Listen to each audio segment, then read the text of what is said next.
Hola, ¿qué tal? Mi nombre es José Carlos Chávez, soy coach profesional y master coach. Formo a otras personas actualmente bajo las 9 maestrías de la International Association of Coaching. También soy investigador, genero publicaciones de contenido científico para poder poco a poco verificar que el coaching también se puede aplicar para poder lograr cambios, transformación y alcance de resultados.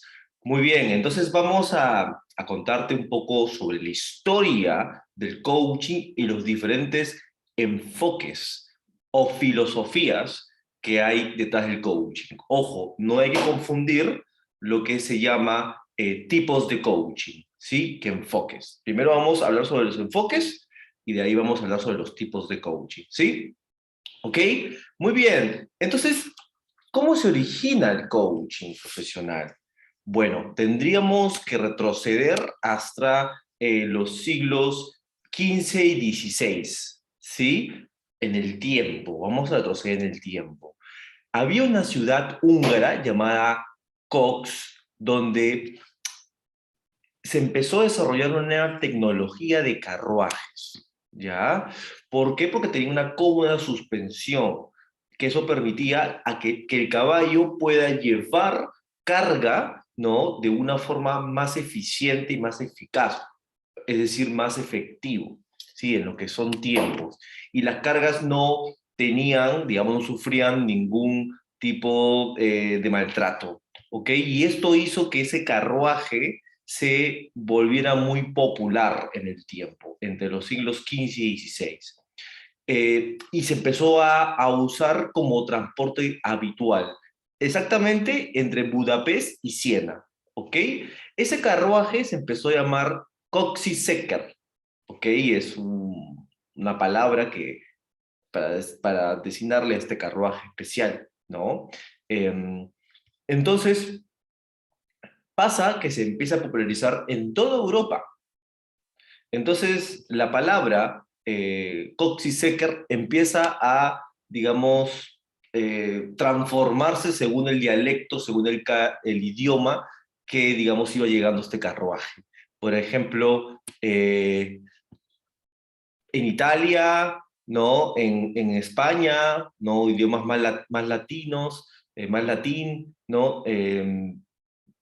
Empezaban a llamarlo coche, ¿sí? Por ejemplo, vamos ya a la península norte de Europa, ¿no? Como Inglaterra, Escocia, ¿no? El mundo más anglosajón, la parte más anglosajona de Europa, ya no se llamaba coche ni coxe, sino se llamaba co- coach, ¿sí? ¿Ok? Y así nace coach, coaching. Coaching, de la palabra coxysecker, ¿ok? Entonces, ¿qué cosa quiere decir? Que metafóricamente el coaching, coxysecker, transporta al cliente, a la persona que aborda el proceso de coaching, de, del lugar en el que está al lugar que quiere llegar, ¿sí? Mira esa metáfora. ¿Sabías que ese es el origen de la palabra coaching? Muy bien. Entonces, pero tenemos que entender de que obviamente tenemos una terminología de coaching muy moderna, ¿ok? Pero el coaching en verdad ha tenido una serie de influencias de muchos siglos y hasta milenios del pensamiento de muchos seres humanos, ¿sí? Y el coaching se puede decir que es un conjunto de conocimientos adquiridos a lo largo de la historia de la humanidad, ¿ok? La historia del pensamiento del ser humano, en estrecha relación con el desarrollo del potencial de los seres humanos. Uno de los precursores fue un filósofo muy conocido griego llamado Sócrates, que vivió aproximadamente entre los años 470 a 399 a.C., aprox, ¿ok? Y este filósofo griego promovía con sus alumnos el diálogo, ¿ok? Digamos, Sócrates era el maestro de Platón, ¿ok? Y él empezaba a promover el conocimiento mediante el diálogo, las preguntas, y él da las bases para lo que se conoce como la mayéutica, ¿ok? Ese método para llegar al conocimiento. Entonces, como puedes ver, son varias corrientes de pensamiento que a lo largo de la historia han desarrollado métodos similares. O sea, básicamente lo que hacía Sócrates era usar la mayéutica, usar las preguntas, la conversación.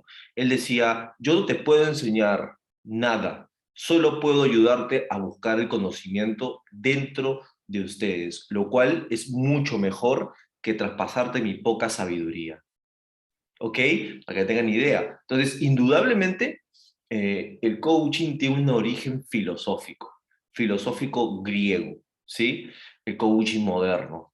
Entonces, es más, te voy a compartir mi pantalla para que podamos ver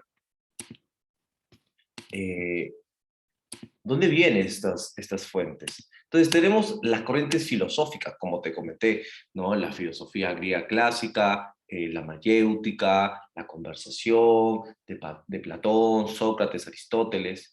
También tenemos la ontología, ¿no? La ontología del lenguaje, que luego lo usó muchísimo Flores, ¿no? Olaya, para poder hacer, bueno, el origen de Newfield Consulting y también la escuela de Newfield, ¿no? El coaching ontológico, que es muy, muy similar a lo que ya habían desarrollado Richard Bandler y John Grinder, ¿no? Solamente que esto tiene un enfoque más a los actos lingüísticos, más a la ontología del lenguaje, habla sobre el ser, ¿sí? Después también la filosofía existencialista, ¿no? ¿Quién soy yo para que estoy aquí con mi misión de vida, por ejemplo? ¿No? Es un enfoque muy de filosofía alemana. Después tenemos las corrientes psicológicas y otras teorías también muy ligadas a la psicología, ¿no? Por ejemplo, la psicología humanista, ¿sí? Tenemos que entender de que durante los primeros años de la psicología, cuando recién es conocido como ciencia, era una psicología muy ortodoxa, o sea, muy del acondicionamiento, ¿sí? Muy del psicoanálisis, que es una técnica súper buena, súper novedosa para empezar a encontrar respuestas y generar conciencia en las personas. Pero la psicología humanista lo que trajo, digamos, de revolución fue que te decía que los seres humanos también tenemos la capacidad de elegir, la capacidad de cambio y transformación. Sí, estamos condicionados, pero podemos romper esos patrones. ¿Ok? Por ejemplo, Maslow, ¿no? Fue un gran precursor, Carl Rogers, sobre la psicología humanista. También tenemos el pensamiento sistémico, la teoría de sistemas, ¿no? Que, digamos, el mundo, el universo, se ordena a través de sistemas, ¿no? Entonces, este pensamiento también pudo dar origen, por ejemplo, a la cibernética. Y también se utiliza también mucho para otro tipo de terapia, como las constelaciones familiares, ¿no? Inclusive la terapia familiar también se vio influenciada de la teoría de sistemas. Tenemos también la psicología deportiva y aquí sí vamos a hacer un pare. ¿Por qué? Porque ya pasamos a la modernización del coaching tal cual conocemos. O sea, la psicología deportiva es, digamos, el precursor directo junto a la psicología humanista del coaching. Son los padres, como si el padre y la madre del coaching, es la psicología humanista y la psicología deportiva. Y acá va a entrar, digamos, una persona muy, muy importante en el coaching. Él mismo, digamos, no se considera un coach, pero sí ha admitido que muchas de las bases que él dio ha podido dar origen al coaching moderno. Hablamos de el señor Timothy Galway. Timothy Galway era un entrenador de tenis, ¿sí? En el año 74, él saca un libro muy importante que se llama The Inner Game of the Tennis, el juego interior del tenis, ¿sí? Entonces, ahí habla sobre que, por ejemplo, el deportista no solamente tiene un contrincante externo, también tiene un contrincante interno, por ejemplo, lo que se llama las creencias limitadoras. Entonces, si la persona puede trabajar en su interior, va a destapar el potencial que tiene y así va a poder elevar, digamos, grandes cuotas de rendimiento, ¿sí? De ahí también tenemos el estudio de la neurociencia, en los 70 también la neurociencia empieza a tener apogeo, eh, muchísimo, empieza a revolucionar, podemos entender, digamos, que no solamente el cerebro tiene dos divisiones del encéfalo izquierdo y la zona derecha, sino también, por ejemplo, podemos encontrar otra fisura, que es la fisura central, donde empezamos a determinar y a entender de que, por ejemplo, lo que decía en los cuatro tipos psicológicos, el doctor Carl Jung ya tenía, digamos, mucha base, no solamente a través de hipótesis, sino a través de la observación y a través de la evidencia empírica. ¿Sí? Y esto hablaba también de potencial de las personas. Antes se creía que las personas tenían que ser matemáticas estructuradas y ahora conocemos que los seres humanos tenemos diferentes habilidades naturales y eso va variando según la población. Hay personas que son más creativas, hay personas que son, digamos, más innovadoras, otras son, digamos, más calculadoras, más negociación y debate, más matemáticas, otras son más ordenadas, más estructuradas, y otras personas son más tiradas a las emociones, sienten más rápido, sienten más intensos que otros, sí son muy empáticos, pueden leer el lenguaje no verbal, y eso lo trajo la neurociencia. Sí, el estudio del sistema nervioso, y es algo súper rico y ha influenciado en el coaching de hoy. No en todas, pero en cada vez más. Por ejemplo, en algunas formaciones podemos encontrar, digamos, el estudio de algunos neurotransmisores, y eso le da mucha fortaleza a los procesos de coaching. También podemos encontrar el uso, por ejemplo, de Ned Herman, que tiene un origen también bastante tipológico de Carl Jung, pero también influenciado, y sobre todo el test Benzinger, el test de la neurociencia, donde puedes descubrir los talentos naturales de tu cliente. Y tenemos obviamente la programación neurolingüística, ¿no? Y la programación neurolingüística va amarrado mucho a las neurociencias. Más que utilizar psicología, utiliza mucho la neurología, ¿no? La mente consciente, inconsciente, muy influenciado por la gestal, muy influenciado por la terapia familiar sistémica, la teoría también de sistemas, de Gregory Bateson, también muy influenciado por Milton Erickson, el más grande hipnoterapeuta de la historia. Entonces tenemos, bueno, también el tema del lenguaje transformacional de Chomsky. Entonces tenemos muchas corrientes psicológicas y otras teorías también que conectan con la psicología. Y claro que sí, ha influenciado en las personas. Después, este señor Timothy Galway empieza a formar a otras personas con su metodología de Inner Game, y es ahí donde tenía un alumno que también, paradójicamente, es proveniente del deporte. El señor es bueno, era un ex Fórmula 1, un ex corredor de carreras de autos, se llamaba Sir John Whitmore, creo que algunos de ustedes lo han podido conocer. Él fue alumno de Timothy Galway, es más, empezó a migrar bueno, él era inglés, pero fue a Estados Unidos, en California, a Palo Alto, para poder formarse con Timothy Galway, y es más, empezaron a trabajar juntos, Timothy Galway y Joe Whitmore. Ellos fueron los que aplicaron mucho la metodología de lo que estaban empezando a llamarse coaching, ¿no? En Europa, y pudieron también interconectar con mucho conocimiento de la psicología humanista, ¿no? Y esto también fue llevado a campos organizacionales, a campos empresariales, ¿no? Y esto fue gracias al señor Whitmore. Es más, con otra persona que era también otro socio, ¿no? Em, Ellos también crean el modelo Grow. Creo que algunos de ustedes han podido desarrollar, solamente lo vamos a ver más adelante en otro video. El modelo Grow tiene un nivel de efectividad muy bueno, es una gran herramienta de liderazgo para desarrollar el talento interno de los colaboradores, de los equipos. Entonces, también influenció mucho, ¿sí? El desarrollo del liderazgo, los estilos de liderazgo, ¿sí? Liderazgo adaptativo, también el tema de consultoría, el tema de desarrollo organizacional. Acá, digamos, la evaluación de desempeño, las encuestas de clima laboral, ¿no? El diagnóstico que se hace a nivel empresarial, los trabajos, digamos, el enfoque sistémico también para poder aplicarlo a empresas. Todo esto, digamos, genera muchos tipos de coaching, un coaching más especializado al área de business, al área de executive y al área de team coaching. Sí, entonces eso lo vamos a ver después, pero para que entiendan un poco cómo funcionó esto en un principio. Muy bien. Entonces, como les dije, hay cuatro tipos, digamos, de enfoques de coaching. ¿Sí? Ok, todo esto dio cuatro tipos de enfoques. Enfoques, filosofías, por así decirlo. ¿Sí? No tipos. ¿Sí? Me corrijo. No son tipos de coaching, son enfoques, vuelvo a decir. Entonces, el coaching en la actualidad tiene mayormente cuatro tipos de corrientes: el coaching ontológico, el coaching humanista y el coaching práctico o pragmático y el coaching sistémico. Vuelvo a repetir, gracias a toda esta influencia, actualmente hay cuatro principales corrientes de coaching: el coaching ontológico, el coaching humanista, el coaching práctico y el coaching sistémico, ¿no?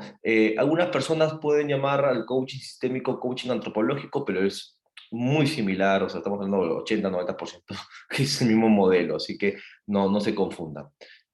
Muy bien, entonces yo voy a pasar a explicar cada uno de estos enfoques de coaching. Voy a comenzar con el primero y voy a decir por qué primero este, eh, porque es uno de los enfoques de origen del coaching, ¿sí? Junto con el coaching humanista. Es el coaching práctico, pragmático, ¿sí? El coaching norteamericano. Entonces, ¿qué característica tiene este primer enfoque de coaching, el coaching práctico, pragmático? Bueno, te lo voy a explicar. Eh, Tiene un enfoque muy hacia motivar hacia la acción, ¿no? Hacia transferirse hacia la acción, que el cliente se mueva hacia la acción, ¿ok? Eh, Acción constante, tarea constante, compromiso constante. Entonces acá vamos a poner a prueba al cliente, vamos a hacer que salga de su zona de confort a través de nuevos desafíos, ¿no? Muy enfocado hacia resultados, hacia la tarea, ¿sí? Ese tipo de enfoque funciona muy bien también para life coaching, para coaching ejecutivo, bastante bien. Entonces, el coaching práctico pragmático. ¿Cuáles son los principales representantes de este enfoque de coaching? Pues la International Coach Federation, Thomas Leonard es el padre de Coach U, es el padre de la primera universidad virtual de coaching, fundada en el 92, ¿no? Coach Bill, la IAC, la International Association of Coaching. Realmente este hombre, si bien el origen, los padres del coaching se podría decir que son Timothy Galway y John Whitmore, definitivamente Thomas Leonard es el padre o el hermano mayor del coaching moderno, porque gracias a él eh, se pudo profesionalizar el coaching, ¿ok? Laura Whitmore con su coaching coactivo también, ya fallecida. Entonces, creo que esos son los principales representantes del coaching norteamericano, de origen, obviamente, de Estados Unidos, ¿sí? Después pasamos al coaching humanista, ¿no? Entonces, tiene una fuerte influencia directa de la psicología humanista y de la psicología deportiva, ¿ok? Donde acá lo que se hizo, se puso énfasis en el ser humano, en la persona, ¿sí? En el ser humano. Acá se puso mucho énfasis en el ser humano, eh, en su potencial interior, ¿ok? En el potencial, en la capacidad de elección de una vida mejor, ¿sí? Por eso se dice el coaching humanístico, que viene de la psicología humanista y la psicología deportiva. Tenemos a los principales representantes, bueno, los padres del coaching, Timothy Gallwey y John Whitmore. Y si bien se originó con The Inner Game, se dice que en verdad se desarrolló ya en Europa. ¿Por qué? Porque, como te comenté, Timothy Gallwey nunca se atribuyó el nombre de coach o de coaching. Ya John Whitmore lo desarrolló aún más en Europa. ¿sí? Bueno, y tenemos seguramente uno de los enfoques más conocidos, más reconocidos, sobre todo en nuestra región, que es el coaching filosófico o el coaching ontológico, ¿no? Aquí este enfoque es muy interesante porque trabaja sobre conceptos filosóficos muy profundos, ¿no? Del ser, obviamente, ¿no? Entonces, también ese cambio de perspectiva que lo toman prestado bastante la programación neurolingüística, ¿no? De ese cambio de posición perceptual, trabaja mucho con la psicogeografía, ¿no? Y para poder abstraerse como ellos dicen, ponerse en el lado del observador, ¿ok? Entonces, aquí va a haber, gracias a esta capacidad de cambio perceptual, por así decirlo, va a haber una mayor comprensión de nuestras emociones, nuestro cuerpo y del uso del lenguaje verbal y no verbal. Yo sigo diciendo que para mí tiene muchas similitudes con la programación neurolingüística llevada al coaching y a la filosofía, justamente con los 5 actos lingüísticos, la ontología del lenguaje. ¿Cuáles son los principales representantes de este coaching ontológico? Fernando Flores, Julio Laya y Rafael Echevarría, de origen chileno, ¿ok? Entonces ahí tienen los chilenos algo más para sentirse orgullosos. Nosotros tenemos también un final enfoque, que es el enfoque sistémico, ¿no? Que es, obviamente viene de la teoría de sistemas, ¿no? De Ludwig von Bertalanffy, ¿ok? Un francés. Eh, y es una modalidad, un enfoque que promueve el desarrollo del talento individual, de sus competencias empresariales, sus competencias organizacionales, del coachee, del cliente, ¿sí? ¿Por qué? Porque el cliente es parte de un sistema y de ambientes también de alto desempeño, el clima laboral, la cultura organizacional, a través de identificar totalidades o interrelaciones, ¿sí? Porque lo que pasa es que tengo que definir primero lo que es un sistema. Un sistema es un conjunto de individuos o de elementos que están interconectados entre sí y que cumplen una función superior que la mera suma de sus partes. Esa es la definición, según la teoría de sistemas, según la definición de Ludwig, ¿sí? Para que puedas entenderlo. Alguien que trabajó mucho el coaching sistémico fue Alain Kardec. Tiene un libro muy interesante de coaching sistémico. Es un poco pesado, pero digamos, si tienes a unos años en el coaching o si eres una persona académica y te gusta investigar y saber, lo vas a poder entender. Hablas sobre los outputs, los inputs y toda la teoría de sistemas aplicado al coaching. Muy bien, bueno, espero que se haya entendido, espero que hayas podido comprender y conocer la historia del coaching y los diferentes 4 enfoques, ¿sí? Coaching pragmático, humanista, ¿no? El coaching ontológico y el coaching sistémico. Muy bien, entonces nos vemos en otra oportunidad y si te ha gustado, si crees que esto le puede ayudar a alguien, pues trata de compartir este video, compártelo, dale like al video para poder subir más material y que puedas conocer más esto. Y también si quieres formarte como coach, pues mándame un mensaje. Si quieres también tener sesiones de coaching, también te lo aseguro que voy a estar para ti con toda mi presencia para poder ayudarte y que puedas cumplir todas esas metas y esos resultados. ¿Sí? Sigue en mis redes. Nos vemos.